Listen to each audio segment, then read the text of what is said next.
Bab 22. Kebohongan tentang Alkitab. Aku sudah memastikan bahwa segala sesuatu yang berhubungan dengan Tuhan akan diserang pada saat ini. Jadi Anda akan mendengar kebohongan tentang Alkitab, firman Tuhan. Mereka akan memberitahu Anda bahwa itu bukanlah firman Tuhan, melainkan manusia yang menulisnya. Jadi itu adalah perkataan manusia.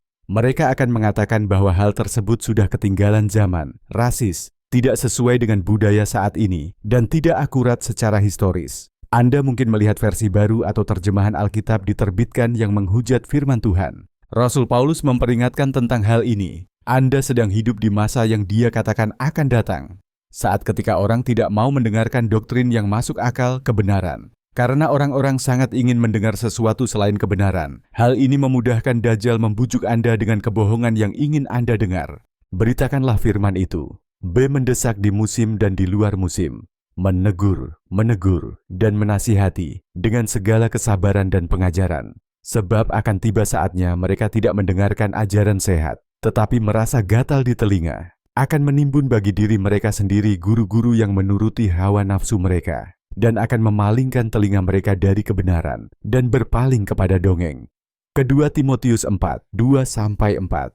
Tetapi Roh berkata dengan tegas bahwa di kemudian hari ada orang yang akan murtad dari imannya dan menaruh perhatian pada roh-roh penyesat dan doktrin-doktrin setan. Timotius yang pertama, 4:1. Kita sudah melihat kebohongan-kebohongan ini terjadi saat ini. Berikut adalah contoh beberapa terjemahan Alkitab modern yang mengubah firman Tuhan agar sesuai dengan keinginan sifat berdosa kita. Alkitab inklusif. Terjemahan egalitarian pertama. Tidak sekadar mengganti kata ganti laki-laki, para penerjemah juga memikirkan kembali bahasa, seperti apa yang menjadi penghalang antara teks dan pembacanya. Alkitab Ratu Yakobus. Diedit untuk mencegah salah tafsir homofobik. Perjanjian Baru dan Mazmur, versi inklusif. Para sarjana terkemuka yang menghasilkan karya ini membahas isu-isu gender, ras, dan etnis secara lebih langsung dibandingkan sebelumnya.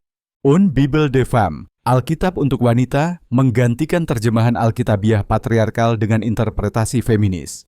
Berikut adalah beberapa berita utama terkini untuk membantu Anda melihat perang melawan Alkitab telah dimulai. Ketua Rugby menyarankan mengutip Alkitab adalah perkataan kebencian. Alkitab adalah prasangka sejati dalam penentangan umat Kristen terhadap kesetaraan pernikahan. Mengapa Thomas Jefferson menulis ulang Alkitab tanpa mukjizat dan kebangkitan Yesus? Penemuan menunjukkan orang Kristen. Masa awal tidak selalu mengartikan Alkitab secara harfiah. Mewajibkan penerbit Alkitab menambahkan peringatan antisemit pada Perjanjian Baru, kata kelompok Yahudi. Karena kebencian setan terhadap segala hal tentang Tuhan, firman Tuhan yang ditulis khusus untuk Anda, Alkitab, akan dilarang. Setan tidak ingin Anda membaca kebenaran, jadi dia akan berusaha menyingkirkannya. Pelarangan Alkitab dimulai jauh sebelum pengangkatan di beberapa negara, dan ini akan menyebar ke seluruh dunia selama masa kesusahan besar.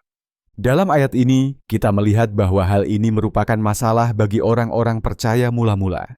Para pemimpin Yahudi berusaha membungkam mereka dan mencegah mereka menyebarkan kebenaran tentang Yesus. Namun untuk mencegah mereka menyebarkan propaganda mereka lebih jauh, kita harus memperingatkan mereka untuk tidak lagi berbicara kepada siapapun dalam nama Yesus. Jadi mereka memanggil para rasul kembali dan memerintahkan mereka untuk tidak lagi berbicara atau mengajar dalam nama Yesus. Kisah 4:17-18 terjemahan Hidup Baru. Mungkin Anda tidak berpikir bahwa Alkitab mungkin dilarang, bahkan di Amerika Serikat. Sayangnya Anda salah dan Anda tidak memperhatikan. Lihat berita utama terbaru ini. Akankah Amazon melarang Alkitab selanjutnya? Pinterest melarang aksi langsung grup pro-life, memblokirnya sebagai situs porno. Ayat Alkitab juga dilarang. Larangan terhadap Alkitab dan teks keagamaan semakin meningkat. Tiongkok melarang penjualan Alkitab online karena memperketat kontrol keagamaan. Pertarungan Google dengan Alkitab. YouTube mendemonstrasikan 16 ratusan video penulis Kristen. Antikristus akan menghujat Tuhan dan berbohong tentang Tuhan, umat Tuhan dan firman Tuhan. Dia berperang dengan orang-orang Kristen. Akan ada penganiayaan besar-besaran terhadap apapun yang berhubungan dengan Tuhan. Kitab suci ini berbicara tentang antikristus. Dia membuka mulutnya untuk menghujat Allah, menghujat namanya, dan tempat kediamannya, yaitu mereka yang diam di surga. Hal ini diberikan kepadanya untuk berperang melawan orang-orang kudus dan untuk mengalahkan mereka. Wahyu 13, 6-7. Yang benar adalah bahwa Tuhan meniupkan kehidupannya ke dalam kitab suci. Itu adalah firman Tuhan.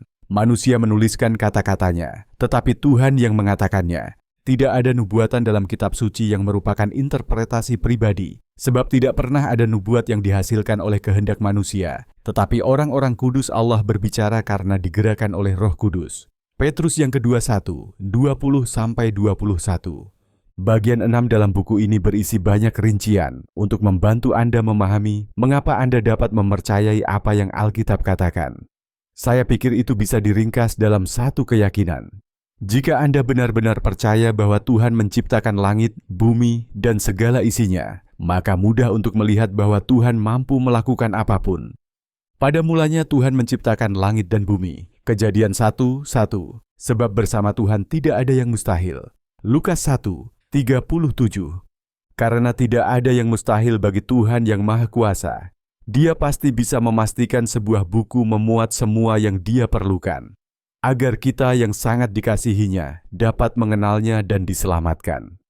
Kenali Yesus, firman Tuhan, hari ini, dan Anda akan benar-benar menyadari bahwa Alkitab bukan sekadar kata-kata di halaman. Firman memberi kehidupan.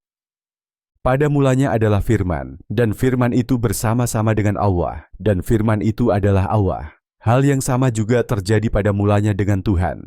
Segala sesuatu dibuat melalui Dia. Tanpa Dia, tidak ada sesuatu pun yang telah tercipta. Di dalam Dia ada hidup, dan hidup itu adalah terang manusia. Terang bersinar dalam kegelapan, dan kegelapan belum menguasainya. Firman itu menjadi manusia, dan tinggal di antara kita. Kami melihat kemuliaannya, kemuliaan yang diberikan kepada Anak Tunggal Bapa, penuh kasih karunia dan kebenaran. Yohanes 1:1-5, 14.